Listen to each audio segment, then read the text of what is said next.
You're listening to international investment advisor Doug Goldstein on the Goldstein on Gelt show, the financial show where we'll talk about how you can make the most of your money.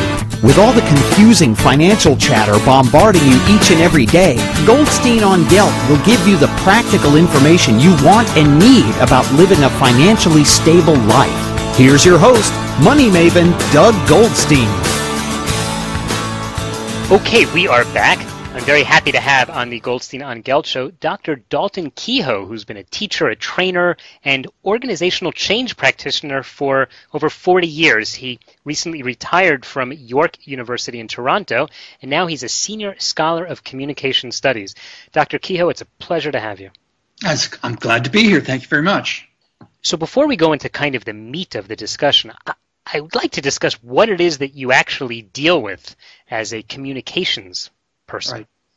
Well, my focus is on interpersonal, face-to-face communications, as well as organizational communications. I've spent many years working in at various levels of business, actually helping people not only in terms of how they talk together, at work, but more importantly on what I would call sort of managerial leadership communication. How to be more effective in communicating to your employees, and that has, that works itself out in terms of the courses I teach. And I still teach courses even though I'm retired. I teach 2 courses online, one on interpersonal communication and the other one on organizational communication. So it continues. It's very hard to get away from teaching, I guess. It is. My department needs me anyways. So let's focus on the interpersonal side of it. And in fact, let's drill down to the question of how people talk to one another about money. Okay. Specifically, now let's go even further, which is within a family, possibly one of the 3 most difficult problems that husbands and wives have, one of them is certainly dealing with money. How do you suggest that people begin to learn the skills to communicate with each other? Well, I mean, sort of putting money on the table, but also thinking about all the issues that arise around any kind of long-term relationship. I mean, it always comes down to the same stuff. I mean, we have to move away from thinking about the fact that the words that we actually say carry all the meaning we intend and only the meaning we intend when we're talking to somebody else. And that kind of belief is what we need as a kind of fiction in order to be able to talk at all. But it turns out that it gets us into trouble because guess what? Words have multiple meanings, and they certainly to each person have different levels of personal meaning, and words change meaning even as we speak in whatever the context is. So particularly when a difficult issue or a complex issue like money comes up, that people can say the simplest things and suddenly have the other person react. I mean, it's the whole issue of, try this one. You're sitting at the table, husband and wife, and he says, we seem to be a little short of cash this month. Could I take a look at your accounts, right? Could I take a look at your bank account? This may not go well, right? You can just see how suddenly it becomes a matter of extension of the self, right? And the question is, well, not only are you questioning my abilities, that is, am I smart enough to be able to do this, but you're also suggesting that I may not matter enough to you, so much so that you can actually invade my personal space and look at something that I hold close to me. So I try to tell people on that topic when I deal with clients, my day job is that I'm a financial advisor. Mm-hmm. I only get to do the radio gig once a week. But I encourage people in most cases, I wouldn't say 100% of the time, but in most cases that husbands and wives should deal with all of their finances together. They should have joint accounts. They should talk about it together. They should budget together and do the financial planning together. So it's a team effort. It's not a question of, well, you're invading my personal space. Yeah. And I totally agree with that. You have to think of yourself here as a kind of financial therapy counselor, in the sense that, the best way for people to get together to really step across that huge boundary that exists between all relationships, even the oldest, longest-term relationships, still have the psychological boundary of space separating us off, and human beings need to be connected. And the one way to connect them is to get a kind of a neutral third-party support to do that. So your advice to work together, as long as you also help them work together, at least to get started, because it's really interesting how people need some practice about how to talk about these things that they have held so close to themselves for most of their lives. But I quite agree. I mean, that's certainly the way it operates in my relationship. My wife and I are sort of joined at the hip financially in many ways, and we talk about that all the time. But it is interesting how most people still hold this and lots of other personal values and ideas close enough to themselves that you can see at the end, for instance, the end of life relationships, where the man in the family dies and the woman absolutely knows nothing about the finances. Oh my goodness, that is a huge part of my day every day.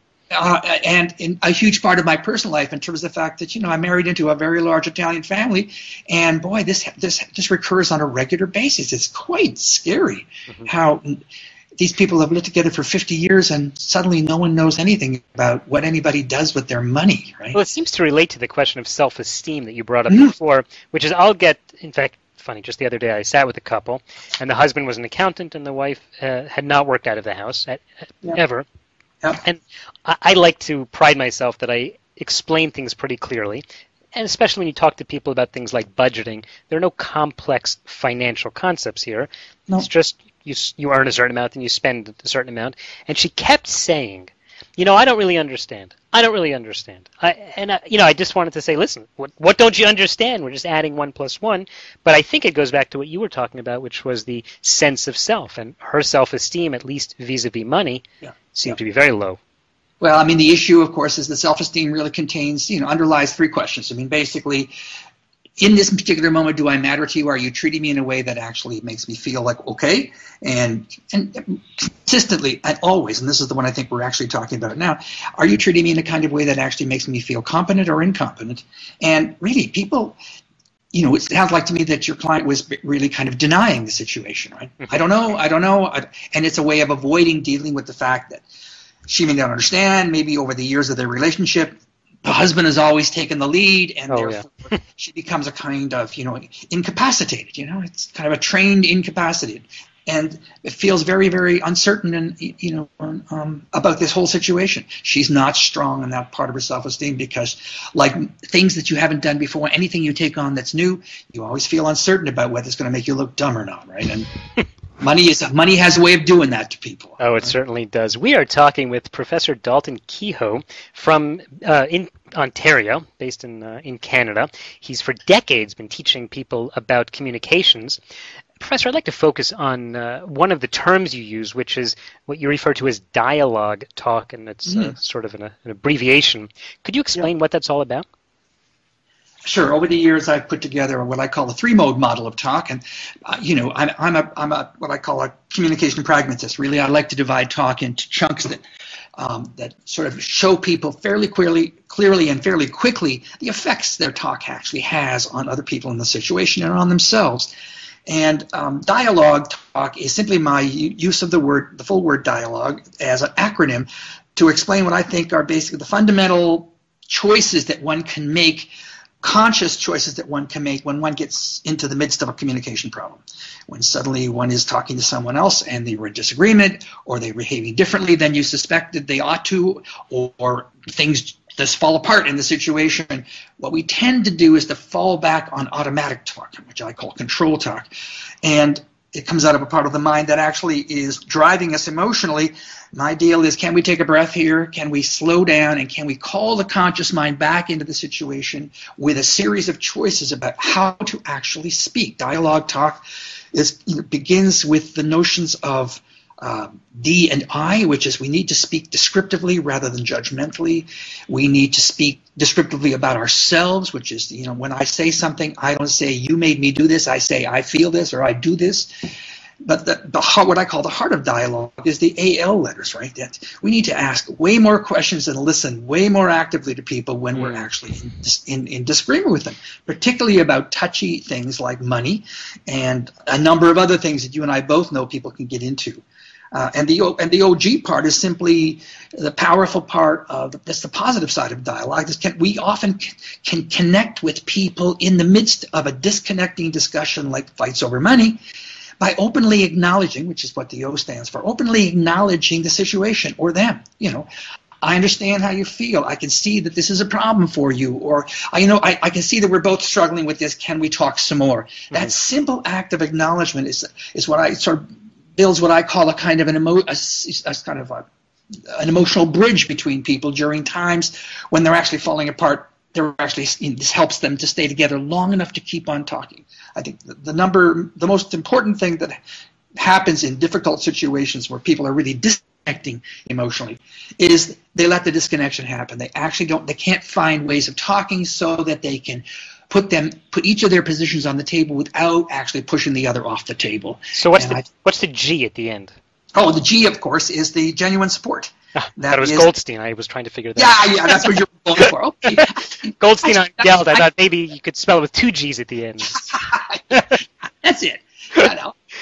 If you're, the genuine support thing, of course, is how to speak to people in a way that actually allows them to feel your connection. So, when even in the midst of a serious discussion, I can still say, I'm really glad we're here talking about this, as opposed to not talking. In the midst of a very, very bad moment, I can say, well, the acknowledgement is I can see that we're in different positions about this, but it's really important that you're making an effort to talk to me here. Mm-hmm. All of these forms are ways that I consider to be useful devices to handle the natural differences and disagreements and sometimes just chaos and disorder that actually happens in everyday communication relationships. Or happens so often that maybe we're even used to it. You're reminding me of a quote that we have hanging up in our bathroom.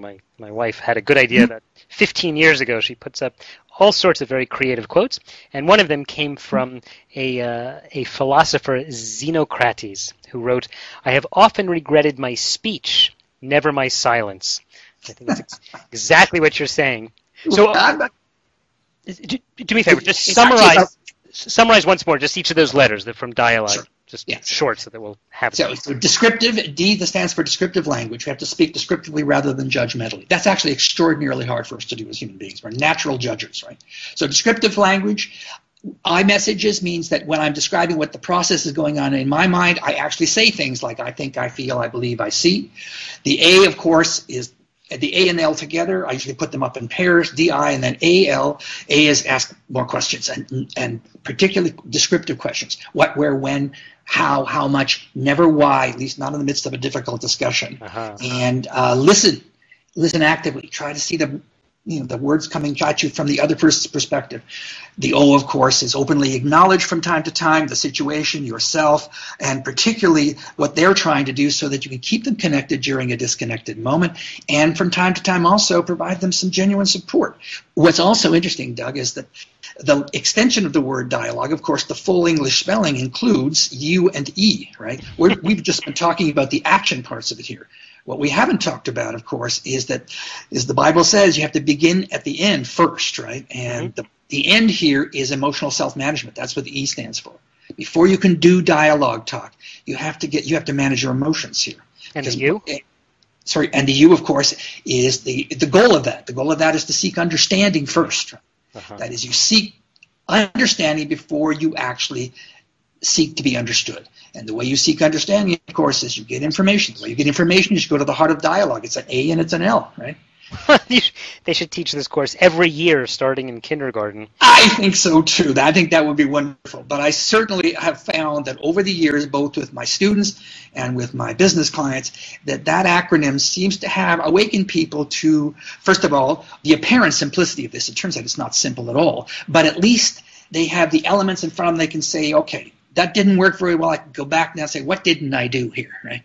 And the first thing I didn't do is I didn't take that essential emotionally managing breath and make that little internal question that Professor Kehoe asked me to make, which is, what is really going on here and now? Because it turns out the cognitive unconscious, which is the major part of the brain's operations that lie behind our conscious minds, really lives in the past and is there to operate our everyday conscious mind. And Daniel Kahneman, we've been talking about, makes it quite clear that the conscious mind is relatively lazy about conscious thinking during, in face-to-face communication. It's relatively slow, so it lets the cognitive unconscious kind of push it through the next situation, and particularly if the emotions arise, right? And so we need to manage all that, that's the U and E, before we enact that kind of 6 active parts of dialogue. Wow. And when you can do that, you can actually make a great deal of difference to yourself and the world around you. It just requires the classic work that needs to be done when we're learning something new. As with everything. We've been talking with Dr. Dalton Kehoe, who teaches people and has taught us for the last 10, 15 minutes about communicating. Dr. Kehoe, we're just about out of time, but in the last few seconds, just tell me, how can people follow your work and learn more? Well, in January, February, one of my basic textbooks called Communication in Everyday Life is going to appear on Amazon.com. I certainly hope by January. Good luck. But the most current and up-to-date version of the work is actually on what's called the Great Courses. TheGreatCourses.com. You go into their website and you put my name in the search engine, and you'll come up with my course, Effective Communication Skills. It's 24 half-hour lectures. They did a really beautiful job of shooting them. They're on DVD, but you can also get them as video downloads, or you can get them in paper format. But it's probably the easiest way to find out the kind of thing that I do and to hear this kind of discussion. Okay. Dr. Dalton Kehoe, thanks so much for your time. Thank you, Doug. Appreciate it. You've been listening to the Goldstein on Gelt show with money maven Doug Goldstein. Doug's weekly radio show is heard around the world, but if you miss it, you can download the podcast at www.goldsteinongelt.com. The Goldstein on Gelt show gives you up-to-date financial ideas so you can get on the path to financial freedom. If you'd like your questions answered on the air or off, send Doug an email to doug@profile-financial.com. It's your money for your future, so join Doug every week to build your wealth on the Goldstein on Gelt show.